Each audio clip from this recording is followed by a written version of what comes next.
자, 김해 대성동. 이제 7개 고분들은 그 다음 시간에 보실 거니까 큰 맥락만 제가 설명드리겠습니다. 자, 김해 만을 쫙 바라보는 원래 여기가 해안선이죠. 지금 그 김해공항 있고 한데 요 라인이 딱 보이죠. 뭔가 이상하게 들판하고 집들하고 사이가 여기가 원래 해안선입니다. 해안선이고 배가 이렇게 쑥 따라 들어오죠. 해반천 따라 쭉 들어와서 여기가 쭉 내립니다. 자, 여기에 쭉 따라서 여기가 선착장입니다. 여기 공항 토성이 있고 금강가의 왕들이 있는 공항대유죠. 이게 여기 대승로.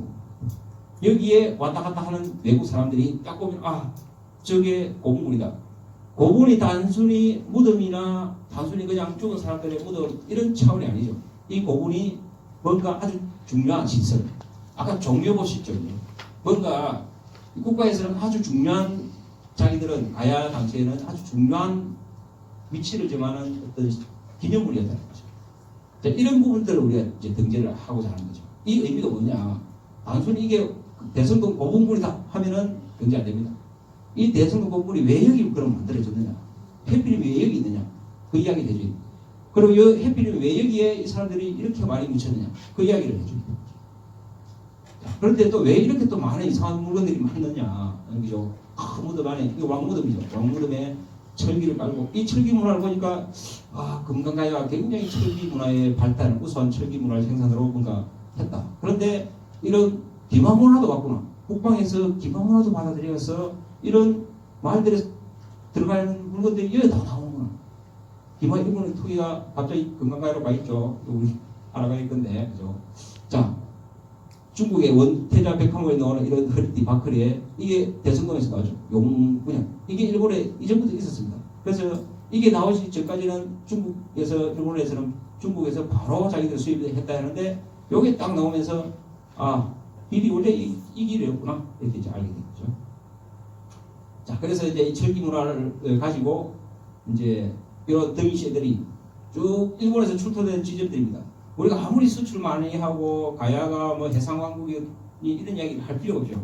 그냥 이 그림들입니다. 이 그림에서 자, 이 점들이 가야에서 수출된 책정들의 분포입니다. 여기에 가야에서 일본에서 주었던 물건들입니다. 이렇게 그림을 보여주고 설명을 하고 이야기를 해야 증거를 가지면서 이야기를 해야 설득력이 있고 아, 여기 이게 가야의 철기 문화였구나. 이렇게 이제 이야기가 됩니다. 자, 한번 말해서 그만하면 뭐 이거 보죠. 다 외우고 계실 걸 생각하고 바로 넘어가겠습니다. 자, 고령입니다. 기산동이죠. 그런데 왜 하필이면 이 산에 이렇게 고분을 능선처럼 만들어요? 여기 산이고 여기 뭔가 이 산 똑똑하게 뭔가 이상하게 좀 신령스러운 위치가 같죠? 여기 조사성이 있습니다. 산성이 있고 가야산이 있고 요 왕궁터가 있는 거죠. 이 왕궁지를 뭔가 수호하듯이 내려다보고 있는 지점입니다. 여기에 만들 수도 있고 여기에 만들 수도 있는데 왜 여기에 만들었을까? 산이 왜 있을까? 바닥에 있고 뭐 이런 장면들 왜 산에 저걸 만들게 됐을까? 이런 이야기를 했습니다. 그래서 대가야는 또 이런 물길들을 따라서 낙동강에 금방 들어갑니다. 이런 물길들을 통해서 대가야가 합천 옥천도 마찬가지입니다. 뭔가 공통점이 있죠. 아, 가야의 중심지는 옆에는 큰 물길이 있고 그 다음에 왕궁지가 있고 그 다음에 고분이 있구나. 이게 초기 국가의 작은 국가들의 중심지의 모습이었다. 이걸 통해서 우리가 알 수 있습니다. 지금 신라 고구려 백제는 요 가야보다 100년을 더 있기 때문에 좀 더 체계화된 도성 체계가 만들어집니다. 그래서 그 이전에 있었던 이런 모습들은 없죠. 가면은 도성이 만들어져 있고 아주 잘 만드는 궁궐이 만들어지고 있고 고분이 또 이쪽 있고 절도 있고 이런 체계가 있는데 요 모습을 가지고 망한 거는 가야밖에 없습니다. 그래서 그 가야는 빨리 100년 전에 망했지만은 다행히 100년 전의 모습을 그대로 가지고 있다. 이게 역으로 우리가 제안하고자 하는 겁니다. 가야의 중심지를 보면은 고분과 왕궁지를 보면은 우리가 동아시아권에서 고대 국가로 가기 전에 중심지의 모습들을 우리가 공통적으로 확인할 수 있다. 이렇게 됐습니다. 그래서 이게 일반적이지 않느냐? 역시 유럽에도 이런 초기 철기 시대에 이런 장면이 있습니다.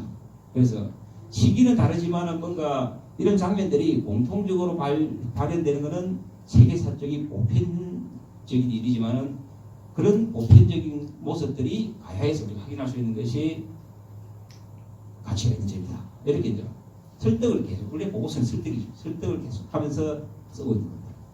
그게 얼마나 이제 논리적으로 설득되느냐에 따라서 이제 문제가 되느냐 안 되느냐. 이런 모습들은 물길, 토성, 옥전 다라구의 왕과 매지매치의 토성, 무덤, 이젝트가 새로 이제 보이죠. 이게 당시에 지금도 1500년이 지났는데 지금도 이 모습을 간직하고 있다. 요 자체가 이제 등재가 가치가 있다. 이미 파괴되고 없어지고 할 수도 있으면 되죠. 자, 미아가 낙동강 이 창녕수에는 여기서 이제 창녕에 가면은 가야하다, 신라다, 언제부터 가야냐, 언제부터 신라냐, 혹한 이야기를 하죠. 그런데 이제 시각을 꼭 가야하다, 꼭 신라다 이렇게 이분법적으로 보는 시각에서 벗어나야 됩니다.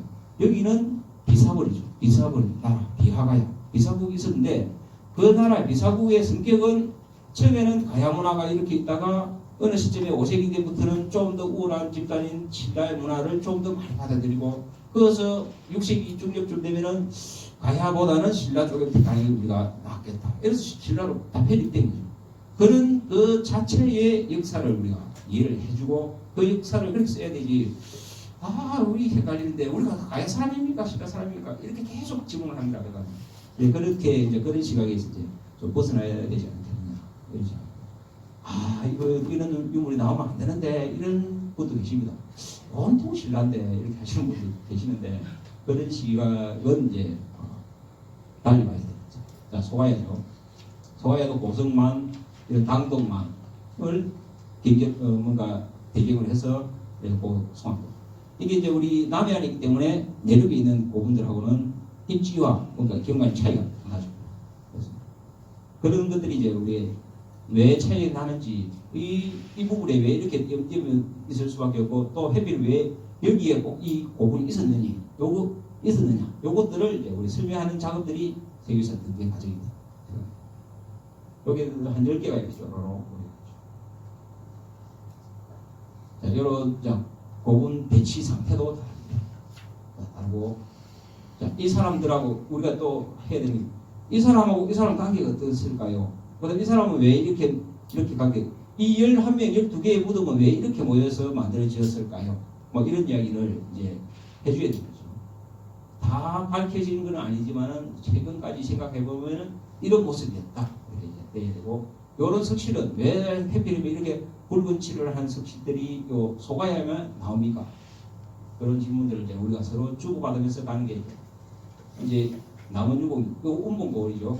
여기가 가야가 가장 서쪽으로 갔던 이 앞에 길이 이게 가야가 백제하고 신라하고 백제하고 중국으로 가는 루트가 됩니다. 자, 우리가 그 대가야하고 그 가야가 요 길을 따라서 넘어가서 여기까지가 항상 가야였죠. 이제 신라가 이제 백제가 쭉 오면서 여기를 점령하게 되고 이제 가야가 멸망하고 난 다음에도 신라 백제가 치역비치하는 데가 여기입니다. 암악성이 여기가 있고 암악성 많이 들어보시죠? 암악성. 그리고 항상 이성계 장군이 그 외장 아치발도를 이렇게 칼로 쏘아 죽이는데 요 위치. 하여튼 여기가 아주 경계로서의 중요한 위치가 운봉군입니다. 뭔가 이게 아주 중국의 어떤 한 장면을 보시는 것처럼 약간의 사진을 배경했습니다. 아주 이런 들판을 배경으로 해서 이제 이 유공이 들어온 부분이 갑자기 이게 그죠? 우리 주목을 받아가지고 지금 현재 요거 보면은 이래가지고 세계에서 되겠냐 이게 고분인지도 잘 표현이 안 돼요. 여기 남원 운봉고원인데 예, 남원 운봉고원 요 고원인데 해관이 지금 농사 짓고 있고 막 자, 여기서 이제 조사를 해보니까 이런 가야 무덤이죠. 가야 무덤 확인되고 그래서 가야 무덤이다. 가야 공물이었다. 그래서 가야 영역이 여기까지 왔다는 것은 이제 이렇게 증명이 되죠. 여기서 나오는 유물들, 이 대가야 유물. 여기에 중국 제 청자가 나오죠. 그래서 백제에서 남원을 통해서 대가야로 이런 석실들이 흐름이. 그래서 선진 육상교통로에 하나 얘기죠. 유공이 들어간 게 32분 아주 좋은 이제 거울이 나왔는데 여기 문희영왕강 거울하고 거의 흡사합니다. 이 거울이 또 5km 만 그래서 이 문화의 흐름이 중국, 백제, 가야로 그런 6세기의 흐름이 이 고분을 통해서 우리가 알 수 있다. 이게 이 고분을 조사하면서 이제 유공이 들어간기가 사정이 되죠. 사정이 되고 바로 예세를 몰아서 세계유산 후보로까지 돼서 아주 우등생으로 우등생이 지금 걸림돌이 될란지 아주 좋은 그게 될란지는 자 가야각구의 중심지 그래서 아까 말씀드린 특징들을 10분밖에 안 남았기 때문에 아주 빠르게 또 설명했습니다. 그 특징들이 가야각구의 중심지에 보니까 토성, 왕궁지, 왕가 지배층 고분이 세트로 있더라. 이런 게 이제 하나가 이제 뭔가 정리가 된 거죠. 자 특징 두 번째 그럼 왜 이런 능선을 택해서 이렇게 입지를 가지고 이런 고분들이 만들어지냐? 이 고분이 왜 이렇게 만들어질 수밖에 없고 이 고분들은 뭘 이야기하고 있느냐? 이런 것들이 이제 우리가 견뎌집니다. 자, 가해 묘제는 그러면 1, 2세기는 이런 목관묘인데 이 목관묘가 지금 현재 확인되거는 김해, 함안, 옥전입니다. 이 낙동강을 통해서 연결되는 망을 가지고 있는 지금 현재 나머지도 찾아지겠지만은 지금 현재 요 부분을 보면은 이 낙동강을 통해서 전기가야겠죠. 연결고리가 이 정도였구나. 그걸 알 수 있는 거죠. 전기가야에서 마리산하고 금강가야가 두 개가 지금 양대 축으로 가죠. 자, 그 다음에 묘제를 통해서 이제 가야 역사를 이걸 들여다볼 수 있다. 이 장면도. 네. 자, 각 국이 이제 성장하게 되면서 각 국마다 이런 이제 돌로 만든 무덤, 뭔가 공토를 이렇게 높여야 되니까 그죠? 안에 내부 구조가 굉장히 튼튼해야 되겠죠. 그러니까 돌로 만들게 돼요. 돌로 만들면서 교동에는 이런 옥전에는 이런 형태, 지사동에는 이런 형태, 마리산은 이런 거, 남은 이런 거, 소가연은 이런 거, 이런 식으로 각기 좀 뭔가 다른 특색을 가지면서도 공통적인 모습을 가지면서 범위를 형성해요. 이게 가야입니다. 그리고 6세기에는 석실들이 이제 들어오기 시작하는데 이 석실들이 들어오는 과정도 보면은 이게 신라 백제 가야의 뭔가 이 연결 고리를 우리가 이 묘지를 통해서 알 수 있다. 자, 또 3세기 때부터 이제 순장이라는 게 갑자기 생깁니다. 순장이 금강가야에서부터 들어와가지고 이 금강가야에 들어와서 계속해서 이제 뭔가 가야 왕가 지배층들이 공유를 하는 거죠.